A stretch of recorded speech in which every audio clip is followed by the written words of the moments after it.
कई बार ऐसा होता है कि हम यात्रा में रहते हैं और यात्रा में रहते हैं तो भी कहीं न कहीं जगह निकाल लेंगे बैठने का।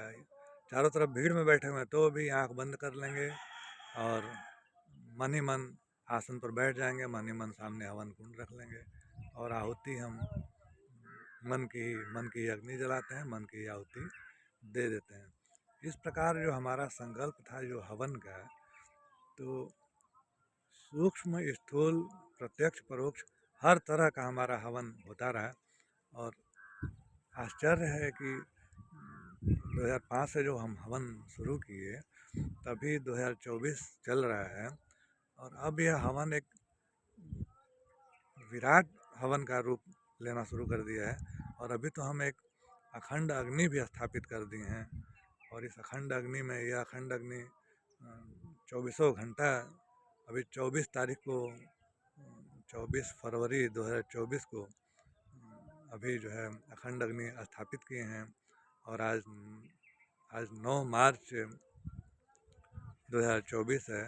तो तब से यह लगातार अभी यह जल रहा है। तो जो अखंड जो हवन हवन जो हम करते थे नित्य, तो वो मतलब एक प्रक्रिया बनी हुई, एक प्राकृतिक प्रक्रिया है, प्रोसेस है। स्वतः आप जो भी काम करेंगे वो एक विराट रूप लेता है। आप कोई भी काम करिए, अगर आप उस काम में सक्रिय हैं तो वह कार्य जो है एक विराट रूप लेता चला जाता है।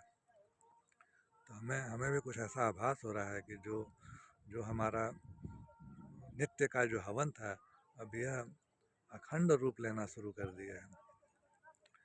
तो हम आज बताना चाहते हैं, हवन में हम कुछ चमत्कारों का बोध किए, अनुभव किए।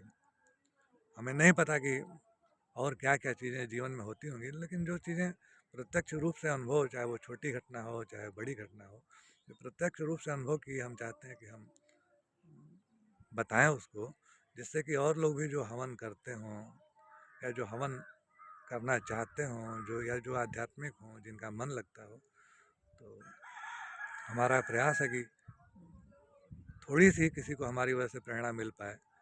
क्योंकि गीता में यह स्पष्ट लिखा है, कभी समय मिले तो पढ़ना चाहिए। गीता में यह लिखा हुआ है कि जो भगवान को बिना खिलाए भोजन ग्रहण करता है वह पाप खाता है और भगवान को खिलाने का माध्यम क्या है? तो हवन। जो बिना यज्ञ भगवान को अर्पित किए अन्न खाता है वह पाप खाता है। जो जो अपनी साधनों को, सामग्री को यज्ञ भगवान को समर्पित नहीं करता है उसको चोर की संज्ञा दी गई है। गीता पढ़ते समय हम पढ़े थे हिंदी में उसका भावार्थ, तो उसमें लिखा हुआ था कि जो भी चोर की संज्ञा उसमें दी गई। तो जाहिर सी बात है कि जो हमारे महापुरुष हुए हैं, जो भगवान हुए हैं, वह लोग यज्ञ को प्रेरित करते हैं और यह दुनिया यज्ञ के ही सिद्धांत पर चल रही है, जीवन यज्ञ। तो एक हमको एक चमत्कारिक घटना याद आ रही है। हम भोर में 3 बजे ही बैठ करके हवन करना शुरू कर देते थे और कुछ लोग यह जानना शुरू कर दिए थे कि हम हवन करते हैं। यद्यपि रोज़ रोज़ कोई नहीं आता था, लेकिन कभी कभी कोई न कोई आता था और जिस दिन कोई आता था तो भले वह कोई व्यक्ति होता था, लेकिन वह ईश्वर की प्रेरणा से आता था। कहीं ना कहीं से भगवान को उसकी प्रेरणा मिली होती थी, तभी वो आता था। और भले वो व्यक्ति होता था लेकिन उसके अंदर भगवान नहीं होते थे। और हम यह कह सकते हैं कि उन दिनों पर यज्ञ भगवान स्वयं शरीर का रूप लेकर के आते थे। तो एक बार की ऐसी ही घटना है, हम तैयारी ही कर रहे थे और तभी भोर में 3 बजे एक व्यक्ति का दरवाजे पर आहट हुआ। दरवाज़ा खटखटाया, अंधेरा था।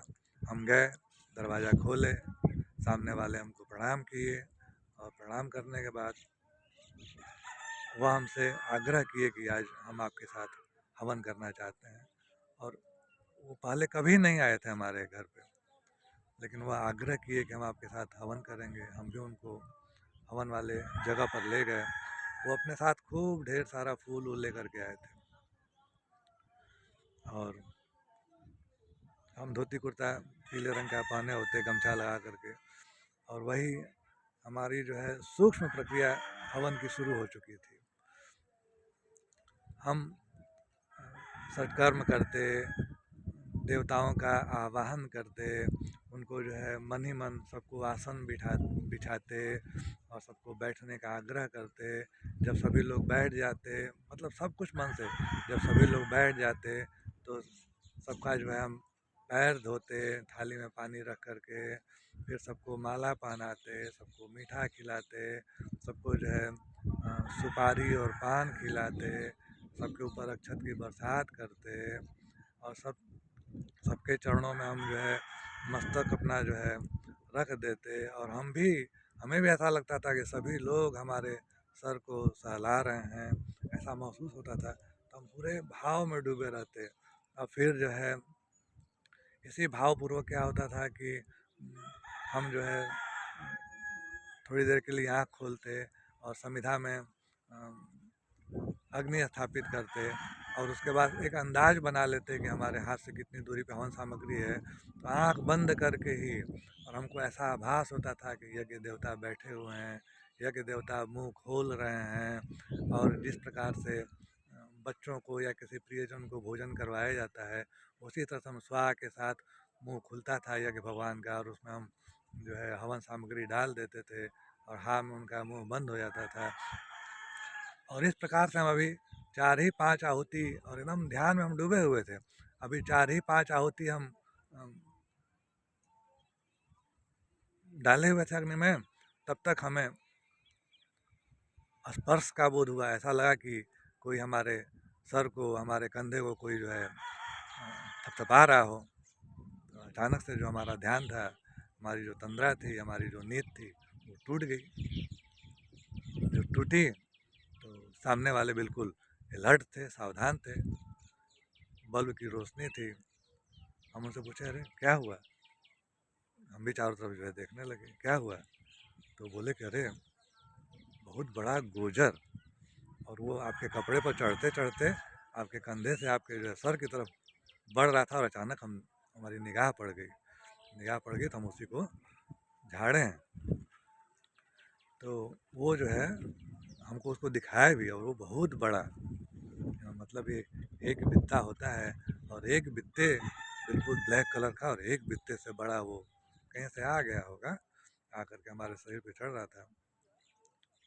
तो इसमें चमत्कार की और आश्चर्य की बात है कि जब जब हमें आवश्यकता रही है, हमें माचिस की ज़रूरत, अगर हवन में कई बार ऐसा हुआ है कि माचिस ख़त्म हो गया है, तो यज्ञ भगवान माचिस लेकर के आ जाते हैं। कई बार ऐसा हुआ है कि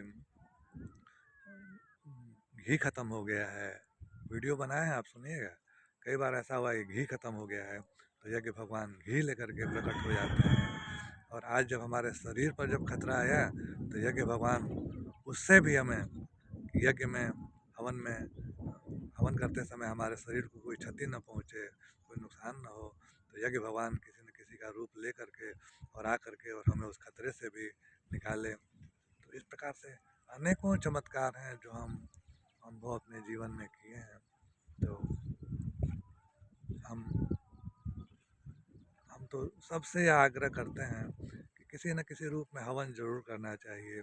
छोटा सा मिट्टी का जो है प्याला ले लीजिए, उसमें गोबर का थोड़ा सा समिधा व्यवस्थित कर लीजिए, कहीं ना मिले तो हमसे मांग लीजिए, और उसमें अग्नि प्रज्वलित करिए, और आप अपने घर में जो कुछ भी बनाते हैं, जैसे रोटी हो गया, गुड़ हो गया, घी हो गया, मिला के 5 आहुति डाल दीजिए कम से कम।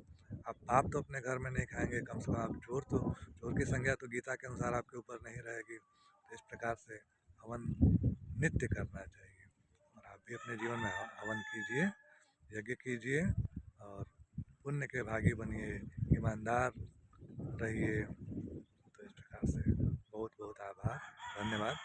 फिर मिलते हैं अगले वीडियो में।